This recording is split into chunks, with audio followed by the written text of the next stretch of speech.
గౌరవనీయులైన ప్రధాన ఉపాధ్యాయులు గారికి మరియు ఉపాధ్యాయులకు నమస్కారాలు మరియు నా తోటి విద్యార్థులకు శుభాకాంక్షలు. నా పేరు ప్రసీధర్. నేను ప్రసన్న భారతి ఏంజల్ స్కూల్లో 6వ తరగతి చదువుతున్నాను. ఈరోజు నేను చెప్పబోయే టాపిక్ అపజయం కాదు, అవరోధం మాత్రమే. చరిత్రలో ఎంతో మంది విజేతలు ఉన్నారు. వారందరూ ఎన్నో గొప్పలు సాధించారు. అయితే చరిత్రకే సవాలు విసిరి తగ్గేదేలే అంటూ సక్సెస్ కే సింబల్ అయిన ఒక వ్యక్తి ఉన్నారు. అతని పేరు వింటే కాలం కూడా భయపడవలసిందే. ఇతని చూస్తే అపజయం కూడా వెనుకడుగేస్తుంది. అతనే కర్నల్ శాండర్స్. ఇతను ఒక ఫుడ్ కంపెనీకి ఐకాన్ స్టార్. ఆ ఫుడ్ కంపెనీ ఏంటో మీరు చెప్పగలరా?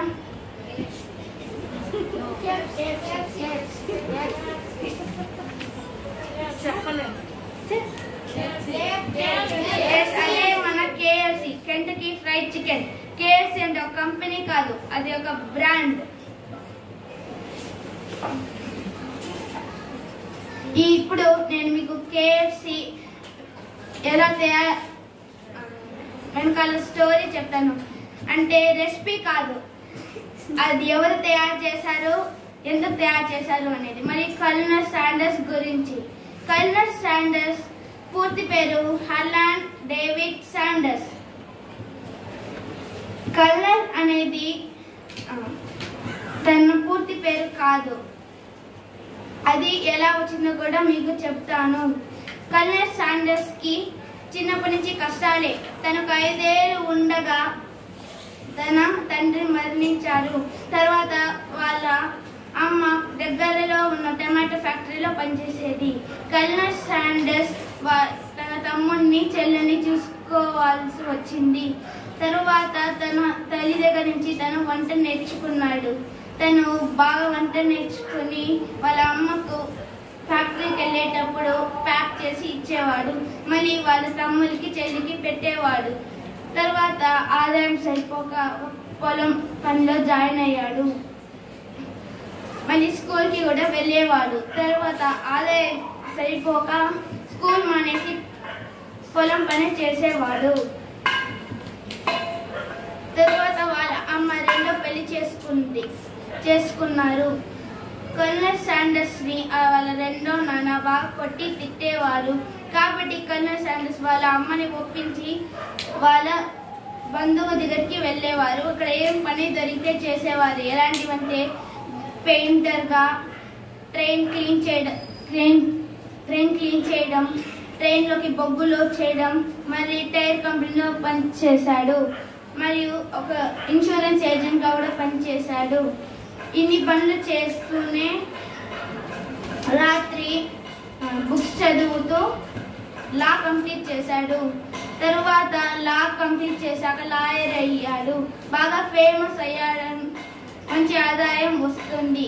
కానీ ఆ సమయంలో తన సొంత క్లయింట్తో తన గొడవ పడి లాయర్ ఉద్యోగం కూడా పోయింది. తర్వాత అప్పటి వరకు వచ్చిన ఆదాయంతో ఒక ఫెరీ బోట్ కంపెనీ స్టార్ట్ చేశాడు.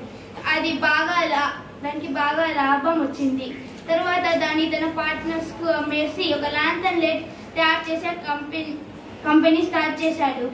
అప్పుడే డెల్కో లైట్స్ అనే కంపెనీ ఎలక్ట్రిక్ బల్బ్స్ తయారు చేయడం స్టార్ట్ చేసింది. కాబట్టి అది కూడా నష్టాలకి అమ్మవలసి వచ్చింది. తరువాత ఒకరోజు ఊరికి వెళ్ళాల్సి వచ్చింది. అప్పుడు తన దగ్గర బస్ ఎక్కడానికి డబ్బు లేక ఒక కార్ని లిఫ్ట్ అడిగాడు. అక్కడ తన గురించి చెప్పి ఉద్యోగం కావాలని అడిగాడు. ఆయన స్టాండర్డ్ ఆయిల్ కంపెనీలో ఉద్యోగం ఇప్పించాడు. అక్కడ 4 వర్క్ చేశాడు. ఆ కంపెనీ మూతపడిపోవడంతో అక్కడ కూడా ఉద్యోగం పోయింది. తర్వాత షెల్ ఆయిల్ కంపెనీలో పనిచేశాడు. అక్కడ రెంట్ లేకుండానే ఒక సర్వీస్ స్టేషన్ నడపమని ఇచ్చాడు. అక్కడ ఆకలితో వచ్చిన కస్టమర్స్ కి వంట చేసి పెట్టేవాడు. ఫ్రైడ్ చికెన్, మెయిన్గా ఫ్రైడ్ చికెన్. తర్వాత ఆదాయం వచ్చాక పక్కనే ఒక కేఫ్ కెఫే స్టార్ట్ చేశాడు. అది బాగా పాపులర్ అయింది, మంచి పేరు ప్రఖ్యాతి వచ్చింది. తరువాత దాని ముందు ఉన్న హైవేని తొలగించి వేరే మార్గంలో పెట్టారు. దానివల్ల అక్కడ కస్టమర్స్ తగ్గిపోవడంతో అది కూడా నష్టానికే అమ్మవలసి వచ్చింది. తరువాత అప్పటికే తనకు 60 ఏళ్ళు. ఇంకా ఏం చేస్తాడనుకున్నాడు. అప్పుడు గవర్నమెంట్ నుంచి $105 చెక్ వచ్చింది. ఇంకా తను ఆత్మహత్య చేసుకోవాలని ఒక చెట్టు కింద కూర్చొని లెటర్ రాస్తుండగా ఎందుకో ఆలోచన వచ్చి దాన్ని ఆపేశాడు. తరువాత తన కార్లో కావాల్సిన చికెను, మళ్ళీ దానికి కావాల్సిన మసాలాలు అన్నీ తీసుకొని రెస్టారెంట్కి తిరిగి తన సీక్రెట్ చికెన్ రెసిపీని వండి చూపించేవాడు. అలా 1009 సార్లు రెస్టారెంట్లకు తిరిగాడు. అందరూ రిజెక్ట్ చేశారు. కానీ చివరికి ఒక రెస్టారెంట్ ఓనర్ ఒప్పుకున్నాడు. ప్రతి చికెన్ పీస్కి ఒక నికెల్ ఇవ్వాలని డీల్ కుదించుకున్నాడు. ఒక నికెల్ అంటే 5 cents, అమెరికాలో 5 cents. అలాగా మంచి ఆదాయం వచ్చాక ఫ్రాంచైజీస్ ఇవ్వడం మొదలుపెట్టాడు. ఫస్ట్ ఫ్రాంచైజీ జాన్ బ్రౌన్కు వెళ్ళింది. తర్వాత ఫ్రాంచైజీలు ఇంకా చాలా ఇచ్చాడు. ఇప్పటి వరకు 105 కంట్రీలలో 23,000 కన్నా పైగా అవుట్లెట్స్ ఉన్నాయి. ఇప్పుడు మోస్ట్ వాల్యుబుల్ రెస్టారెంట్స్లో KFC 86th ప్లేస్లో ఉంది.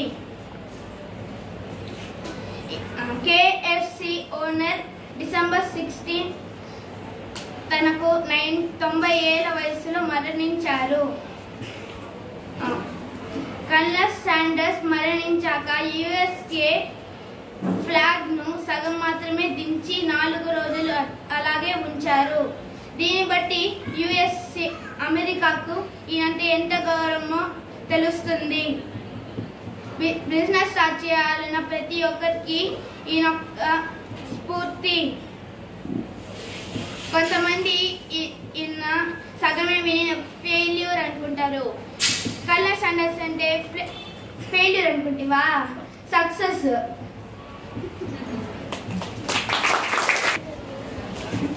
ఈయన స్టోరీ విన్నాక మనము చాలా నేర్చుకోవచ్చు. ఏం నేర్చుకోవచ్చు అంటే మన ఏజ్తో పని లేదు, మరియు ట్రై చేస్తేనే మనకు సక్సెస్ దొరుకుతుంది. ఈయన failures are the step for better success అనేది చెప్పారు. ఈ చక్కటి ఆపర్చునిటీ ఇచ్చినందుకు ధన్యవాదాలు.